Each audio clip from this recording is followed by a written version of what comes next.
Welcome back! Today on Dialed In DIY, I'm making free Dremel accessories out of stuff I found around my garage. And yes, you know that means the best part is it's free because I get to make cut-off wheels, grinding tools, sharpening tools, and polishing and buffing tools out of repurposed or recycled materials. I love projects like this. As you can see in these video clips, these parts work really well, and the best part is they're pretty easy to make. The two key ingredients in this build are repurposed bottle caps, those old metal caps you get off glass bottles, and screws that I've actually repurposed from my What's Inside videos.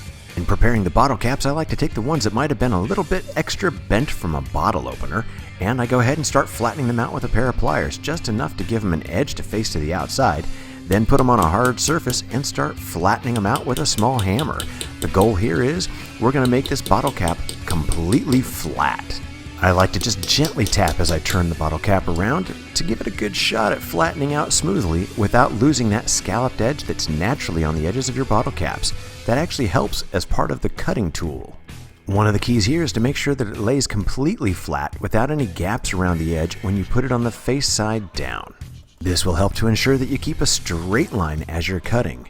Now the next step in this process is to mark the center of each cap so that you can make a hole.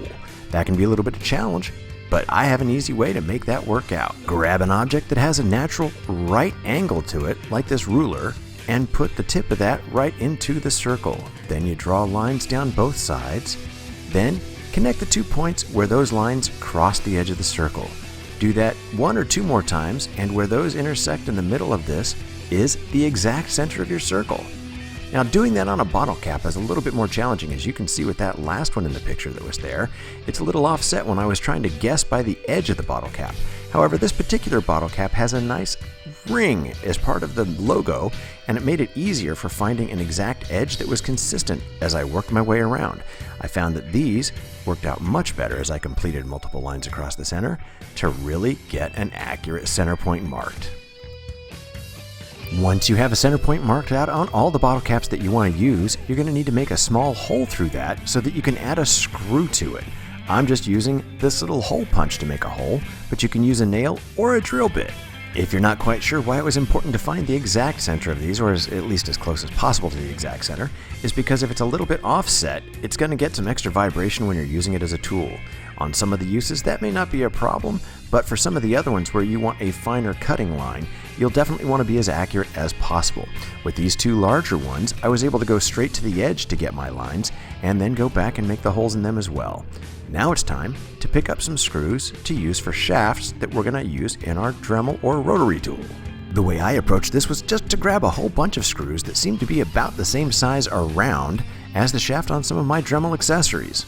Then I worked by trial and error to see which ones fit best, and sometimes had to go back and make the hole a little bit bigger. The one thing that I was quite pleased about was, for the most part, these screws hold everything nice and snug, even without an extra nut or some kind of a locking mechanism on it.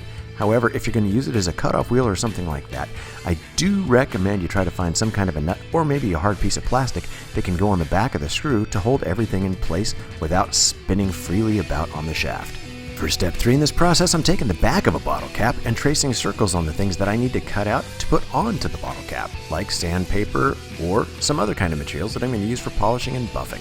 I've experimented with a lot of different types of materials and recommend you try to do the same. You can use a fake leather or other kinds of craft materials quite successfully for buffing and polishing materials as well. I have found that for sandpaper discs and things like that, I like to put them on before the screws in place. In the first one here, I'm using plastic model cement. Put that down, then put the sandpaper pad on top and go back and poke a hole right through the middle, being careful not to let the sandpaper slide around.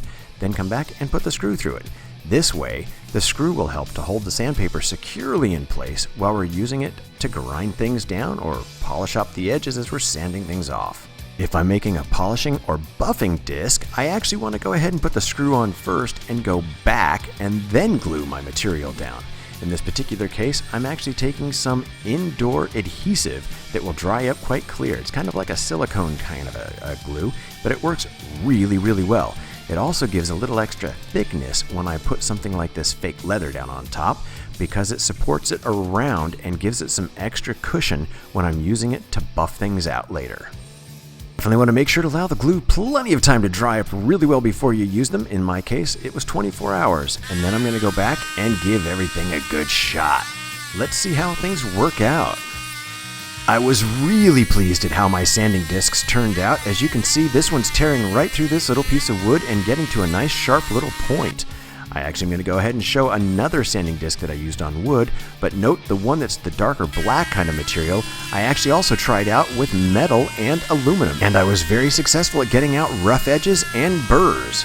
I am really pleased with how these turned out.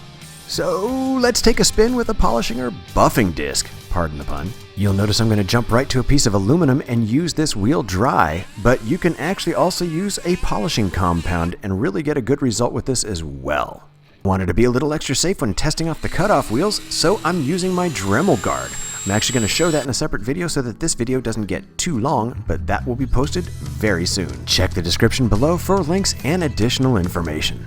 You can see this first cutoff disc, which wasn't even sharpened, cuts right through PVC too. This one was sharpened, and you can see more about that in the video where I show you how to make a Dremel Guard. This sharpened disc cuts quickly into wood as well as PVC and makes really light work of the whole process. I loved these. These worked out really well, and the best part is, unlike my other Dremel discs, these don't break apart if I push really hard on them. So try experimenting with some different materials and see what you get. Just be safe, and as always, have fun. Thank you for watching. Please press like and then subscribe. There will be more dialed in DIY to come.